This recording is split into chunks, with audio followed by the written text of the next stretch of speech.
Okay, welcome back to how to increase your conversions in your marketing. And in this video, what we're going to do is we're going to discuss increasing conversion in your email. Now, we're going to look at some of the key points, and then we're going to take a look at split testing inside of Aweber, actually on the site. Now, in order to increase your conversion in email, one of the most important things that you need to do is to consider email as copywriting. And that means that all of the previous discussion that we had regarding headlines, sometimes subheadlines, a call to action, a, a bit of scarcity, all of those elements that make up good copywriting also make up good emails.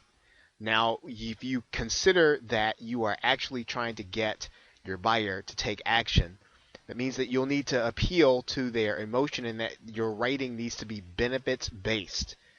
So just as you were writing a sales letter or anything else, you're obviously writing copy and you're writing text, but you must consider that your reader needs to get the benefit of why they need to go either to click the link that you're suggesting or to take the action that you are asking them to take.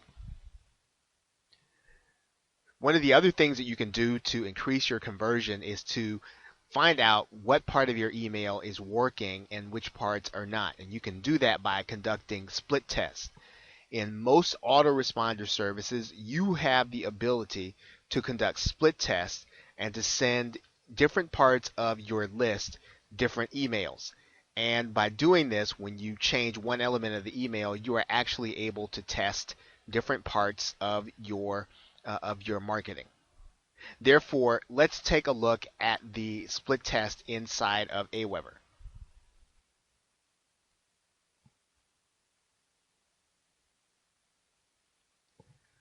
What you're looking at is an actual Aweber account, and it's a broadcast message being ready to be written and sent out.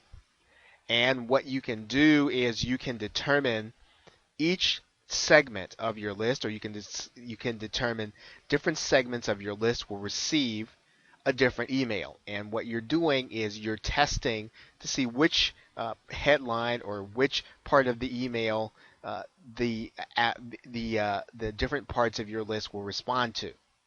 So this is one way in which you can increase conversions, because what you're going to do is once you determine the better kind of headline or the better kind of body or the better kind of link, you can then start to use those things more consistently and get better results with each email.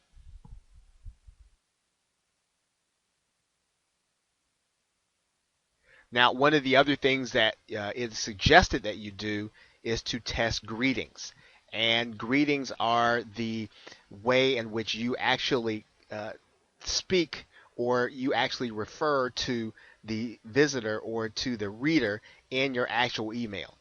Now, in order to take a look at this, let's go back to take a look at Aweber again. And what we're going to do is we are going to actually send a broadcast message so that we can take a look at this.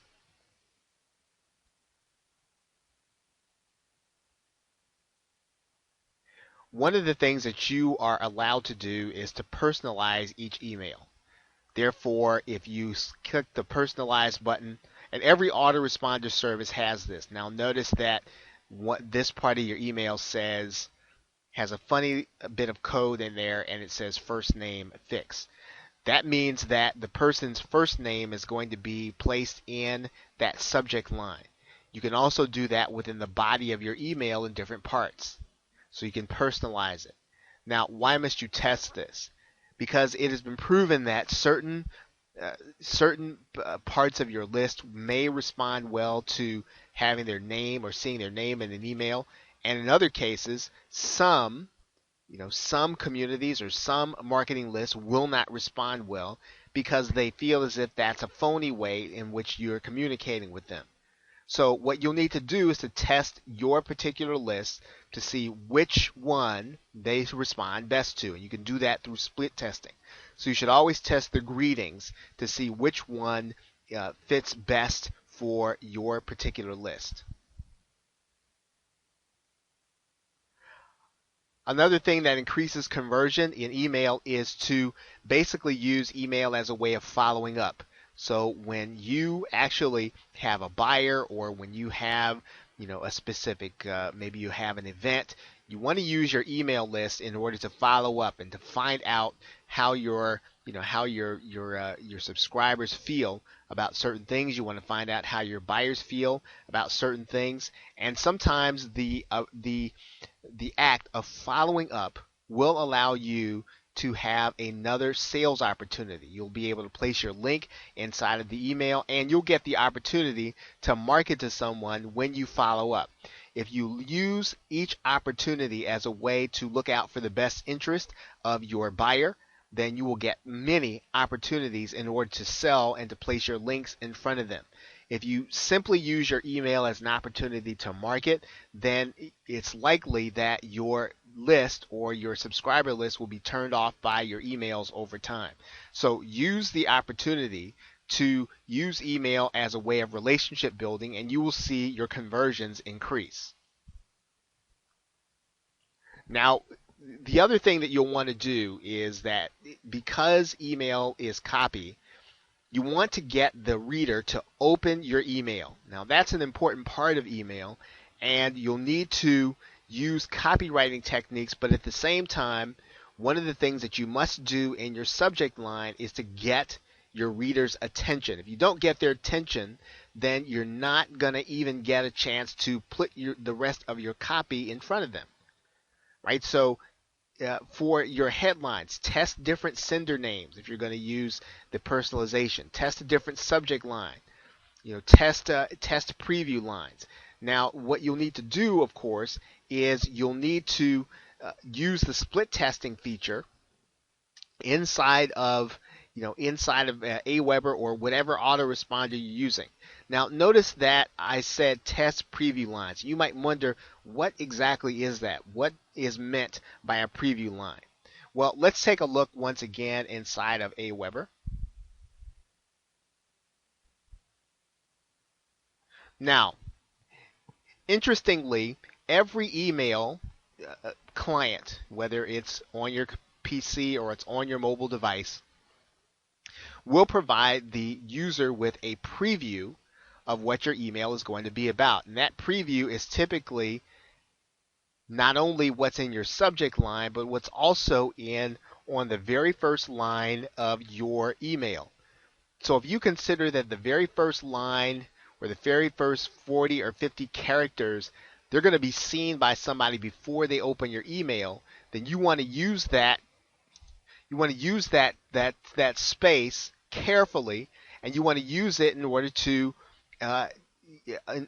convince the reader to open your email. So kind of think about this preview as something that you need to test. Do you want to leave the personalization on this first line, or do you want to make this first line something, again, that's benefit based? Right? Because if the preview is going to make it so that they're going to see benefit based right from inside their email before they open it, then you'll want to make sure that it is. Now, obviously, I just wrote those words benefit based there. It depends on what you would write there, but whatever you put there, you can use it as something that's going to be benefit based, and then you'll be able to tell and test this particular part of your email. Okay, so there are various things that you can test inside of your email to increase conversions. Remember, you're conducting split tests to try to figure out which of these things performs best, which gets people to open, and then once they open, which gets people to actually click your link and to take action. Okay, and so with that, thanks. I will see you in the next video.